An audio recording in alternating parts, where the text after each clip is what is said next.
Madame, Monsieur, bonsoir. Un nouveau point de presse et un nouveau bilan concernant le Covid-19. 56 nouveaux cas d'infection ont été recensés ces dernières 24 heures. Durant ce même intervalle, 456 nouvelles guérisons ont été enregistrées à travers le royaume. Concernant les décès, aucun cas n'a été enregistré. Le point avec Rita Saya. 56 contaminations supplémentaires en 24 heures, c'est ce qu'a annoncé le ministère de la Santé lors de ce point de presse quotidien. 91% des nouveaux cas ont pu être détectés grâce au suivi médical des cas contacts. Depuis le début de l'épidémie, 7 922 personnes ont été touchées par le Covid-19 dans le pays. Parmi les nouveaux cas, 19 ont été enregistrés à Casablanca-Stade, 13 dans la région de Marrakech-Safi, 16 à Tanger-Tétouan el-Hoceima, 6 à Rabat-Salé-Kenitra et 2 cas à Fès-Meknès.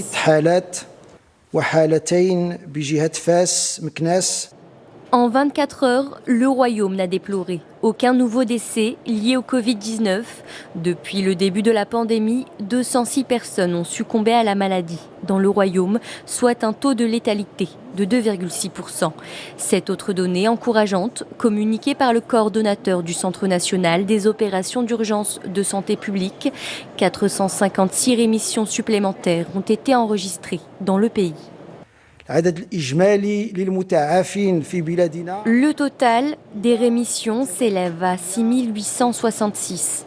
Le taux de guérison dans le pays est en hausse. Il s'établit à 86,7%. Il est beaucoup plus élevé que la moyenne mondiale.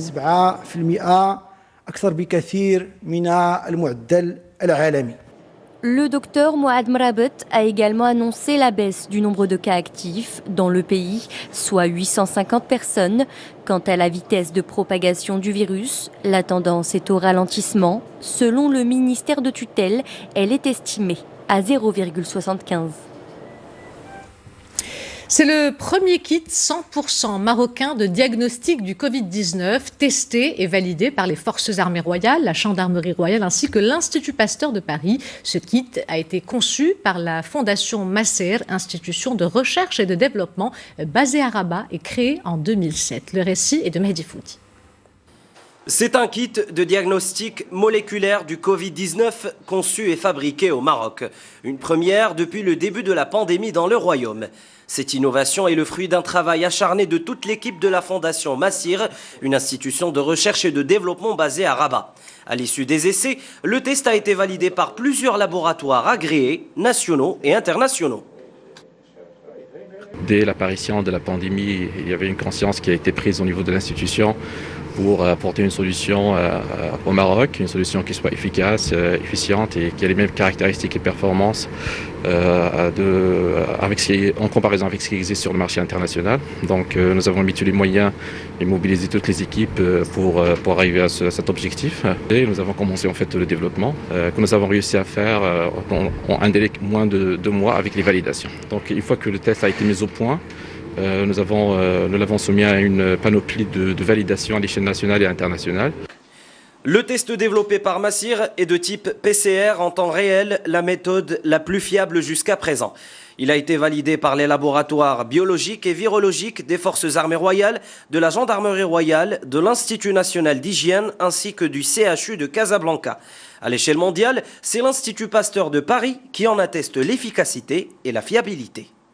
Plusieurs chercheurs, 5 chercheurs qui ont collaboré et qui ont tout fait pour que le test soit effectué, pour que le test soit développé dans un temps record et pour qu'il soit prêt maintenant à commencer la production de ce test. Et il est destiné aux professionnels, c'est-à-dire les laboratoires d'analyse. Donc c'est pas destiné à large population, il n'est pas disponible dans les pharmacies par exemple. La prochaine étape concerne la production. La Fondation Massir envisage de produire jusqu'à 10 000 kits par semaine pour répondre principalement aux besoins des laboratoires marocains.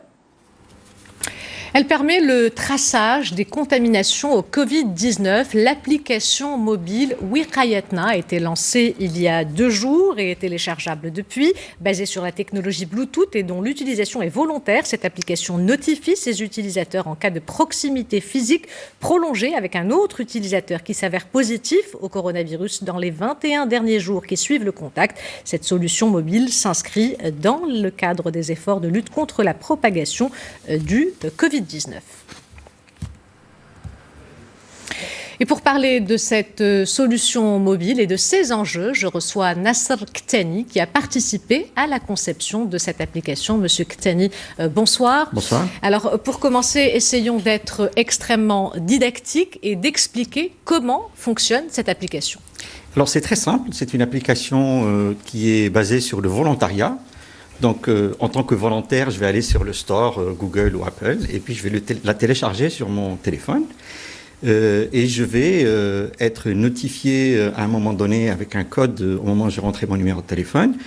Et par la suite, comme vous l'avez dit, si j'ai été en contact de quelqu'un qui aurait été potentiellement contaminé du Covid, je vais recevoir une notification sur mon téléphone qui va me le dire pour être pris en charge par la suite.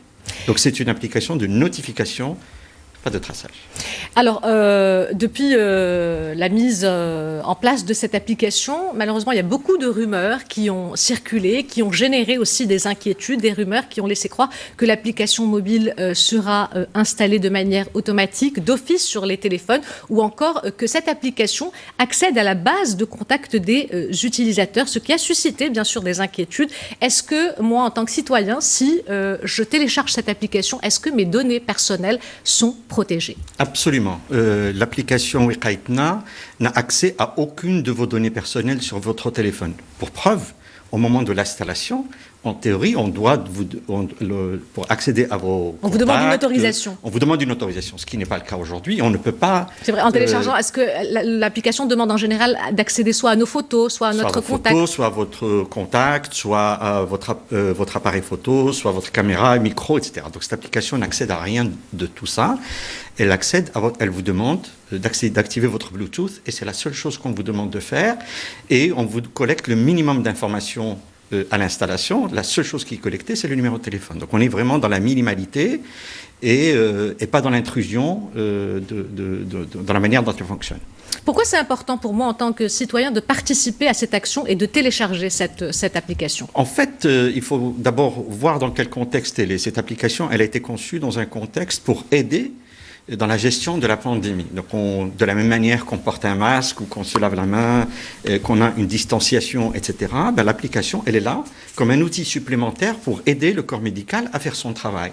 Et donc, d'une certaine manière, quand j'installe l'application, j'aide le corps médical à faire son travail. C'est un geste citoyen. C'est un geste citoyen pour nous. Il est essentiel parce que ça facilite la gestion de la crise, ça facilite le fait qu'on puisse me notifier si j'ai été en contact. Et surtout, c'est comme tout le monde le sait maintenant, ce virus, il a cette caractéristique à un moment donné que je peux le porter sans le savoir et d'être capable de contaminer d'autres. Et donc, le fait de savoir que potentiellement, quand je reçois cette notification, que je puisse aller me faire tester, etc., c'est très, très, très, très important. Et donc, c'est un acte citoyen pour me protéger et protéger les autres qui sont contre moi. Alors, je veux dire aussi qu'on a fait un travail avec la pédagogie qui consiste à dire qu'il faut qu'on respecte la vie privée de nos citoyens. Et donc, tout ça a été fait avec cet objectif principal, avec cette philosophie. On collecte le minimum de données, on est très transparent, on donne le code source de l'application, elle est disponible en open source. On a fait un travail remarquable avec la CNDP, qui est l'autorité de contrôle des données à caractère personnel, etc., etc. Donc on est vraiment dans une logique de respect de la liberté des uns et des autres. Alors, un dernier point qui peut aussi générer des craintes. Alors, si un utilisateur de cette application est déclaré positif au coronavirus, comment est-ce que c'est notifié et est-ce que c'est privé ou public? Est-ce que les autres le savent? Ah non, bien sûr, on est dans l'anonymat public total. L'anonymat. Absolument. Je veux dire, on n'est pas comme un jeu de Pokémon où tout le monde sort et on est en train il n'y a pas de ça, bien évidemment. On est dans une logique d'anonymat le plus total. C'est une relation entre le médecin et son patient qui est Covid positif. Et bien évidemment, il y a à aucun moment on est en train d'afficher que quelqu'un a le Covid ou que si vous êtes à côté de moi, je sais que vous l'avez, etc. On est dans l'anonymat le plus total. C'est une relation de santé pure entre un médecin et son patient. Alors, on termine avec...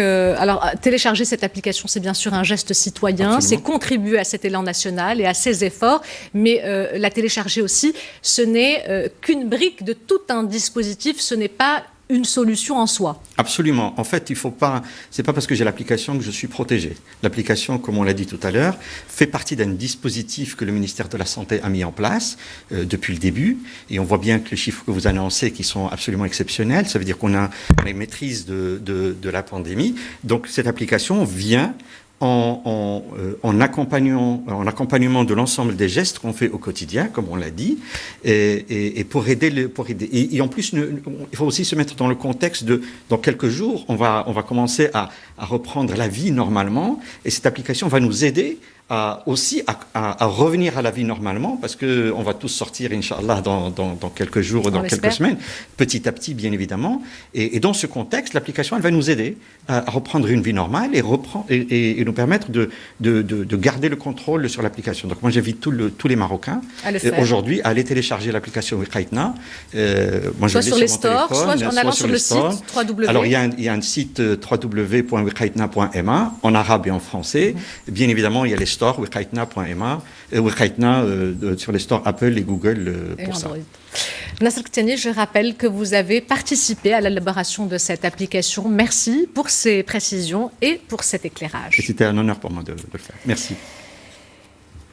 Restons toujours dans cette page dédiée au coronavirus avec le cap des 30 000 morts franchis au Brésil. Le coronavirus continue sa progression fulgurante en Amérique latine alors que l'Italie, l'un des pays européens les plus touchés mais où l'épidémie marque le pas, rouvre ses frontières ce mercredi. Le géant latino-américain de 212 millions d'habitants a enregistré hier un record journalier de décès dû au virus, portant à plus de 31 000 le nombre de morts pour plus de 555 000 malades confirmés du Covid-19, selon le ministère de la Santé. Ces chiffres que la communauté scientifique juge grossièrement sous-évalués situent le Brésil à la 4e place mondiale pour les morts, derrière les États-Unis, qui restent de loin le pays le plus durement frappé, avec plus de 106 000 morts.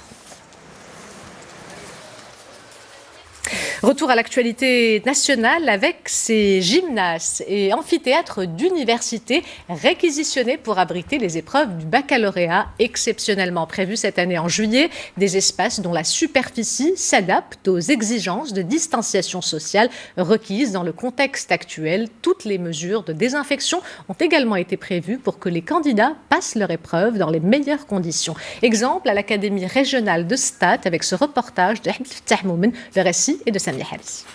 Nous sommes dans une salle couverte du complexe sportif de Stade. Cet espace de plus de 1000 mètres carrés n'abritera pas de rencontres sportives, mais les épreuves du baccalauréat prévues pour juillet prochain.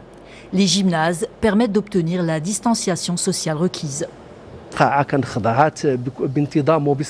Cette salle a été régulièrement désinfectée et dispose de toutes les mesures de ventilation et de luminosité. Elle est équipée de sanitaires, d'un espace administratif qui sera à la disposition de la direction de l'éducation nationale.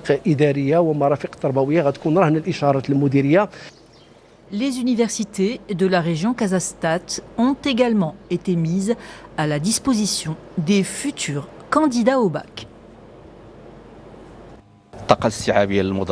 La superficie et la capacité d'accueil de cette salle permet d'abriter 400 à 500 sièges. Mais là, la direction régionale de l'éducation nationale a demandé à ce qu'il n'y ait que 75 tables pour respecter la distanciation sociale. Nous avons également mis à la disposition des candidats 9 amphithéâtres dont la capacité d'accueil est de 160 à 200 sièges, mais nous n'y placerons que 40 à 50 places. Nous avons pris un certain nombre de mesures sanitaires liées à la désinfection de tous les espaces. Nous veillerons à ce qu'il y ait le nombre de masques suffisant pour tous les candidats et candidates, ainsi que les cadres administratifs et éducatifs et tous les intervenants, dans l'opération liée aux épreuves du bac.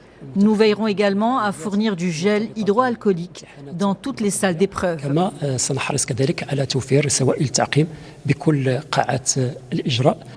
Et afin d'éviter les fortes affluences à l'intérieur des centres d'examen, les épreuves seront organisées en 2 temps, selon les différentes filières. Le transport sera assuré pour les candidats dont la résidence est éloignée des centres d'examen, avec toujours les mêmes mesures favorisant les conditions de distanciation sociale. Sauver ce qui reste de la saison touristique, c'est l'espoir des acteurs du secteur à Agadir. L'année dernière, plus d'1 million de touristes ont visité la ville, un chiffre qui ne représente plus qu'un souvenir. Après plusieurs semaines de fermeture et de pertes, cafés, restaurants et plages se préparent à une reprise de l'activité. Le récit est de Mamadou Dié. En mi-journée, ce qui était le quotidien des touristes dans ces allées semble aujourd'hui appartenir à une autre époque. Ces cafés et restaurants de la promenade de la Médina d'Agadir se préparent à une réouverture prochaine aux touristes marocains. Nous avons nettoyé et stérilisé l'intérieur et l'extérieur des restaurants. Nous espérons une reprise des activités économiques avec un retour des touristes nationaux. C'est une saison exceptionnelle puisqu'il y aura une baisse du flux des touristes étrangers par rapport aux années précédentes, soit une baisse de 70%, surtout que les frontières européennes sont toujours fermées. Notre espoir est placé dans le tourisme interne qui pourra nous aider à sauver la saison. L'ambiance d'une journée d'été normale ici à la plage d'Agadir fait place aujourd'hui à une retrouvaille des oiseaux aquatiques. Quelques coups de balai de part et d'autre pour maintenir les lieux propres et préparer le retour des touristes de l'intérieur du royaume. Nous anticipons un retour de l'activité en préparant la plage, mais aussi toute la ville pour ce rendez-vous annuel qui devrait stimuler l'économie et les secteurs comme l'hôtellerie, la restauration. Et concernant les mesures sanitaires, nous procédons à la stérilisation des espaces environnants. La première station balnéaire du royaume se prépare à la reprise de l'activité touristique. Après près de 3 mois à l'arrêt, les acteurs espèrent tout de même pouvoir sauver une saison touristique fortement impactée par la pandémie du Covid-19. Ils attendent aussi la reprise avec impatience. Salons de coiffure et instituts de beauté se préparent à un redémarrage qui demande une organisation toute particulière et surtout une nouvelle réalité pour pouvoir respecter les gestes barrières et accueillir leurs clients dans les meilleures conditions. Ces professionnels s'organisent. Alors comment devrait se passer votre prochaine visite chez le coiffeur? C'est ce qu'on va tout de suite voir dans ce reportage de Salima Benalbo et Emad Abdelila. La reprise n'est pas pour tout de suite, mais derrière le rideau baissé de ce salon de coiffure casablancais, c'est déjà toute une organisation qui se met en place, dans l'espoir de redémarrer prochainement, sans prendre de risques. La salle d'attente, la salle d'attente,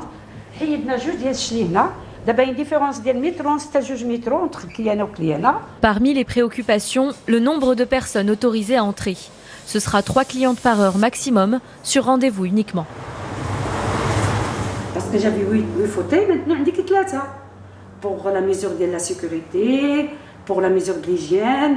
La recette, ça va baisser à moins 50%. Parce que c'est pas possible. Déjà, tout le jour, on est galsé. Mais là, on a dit que Dans cet autre institut de beauté casablancais, ici aussi, masques et surchaussures seront mis à disposition.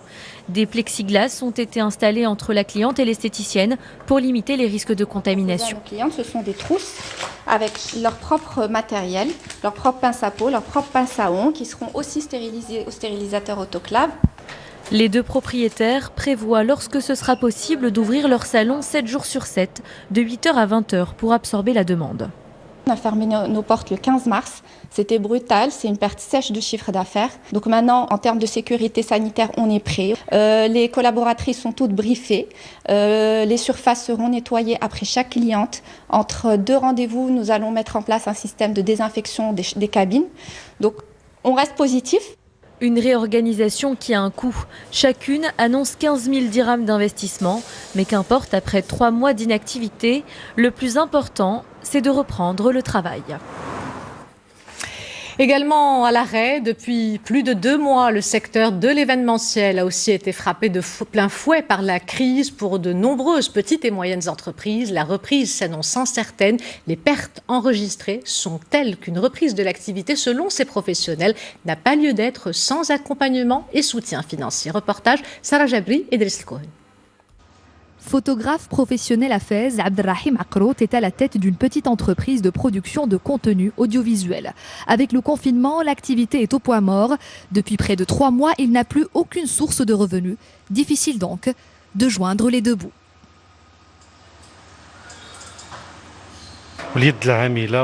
Personnellement, j'ai beaucoup de charges courantes, main-d'œuvre, paiement du loyer et des factures d'eau et d'électricité en l'absence de revenus. Nous demandons aux autorités de nous prêter main forte, car mon entreprise est dans le rouge. Photographe, propriétaire de salles de fête ou de conférences, technicien, wedding planner ou encore traiteur, plusieurs métiers de l'événementiel ont été frappés de plein fouet par la crise du coronavirus. Nous sommes à quelques jours du déconfinement. Nous ignorons encore si l'organisation d'événements sera autorisée à nouveau. Nous sommes laissés dans le flou. Les professionnels du secteur ont besoin d'être écoutés par les autorités, accompagnés et soutenus financièrement. C'est ensemble que nous trouverons une solution.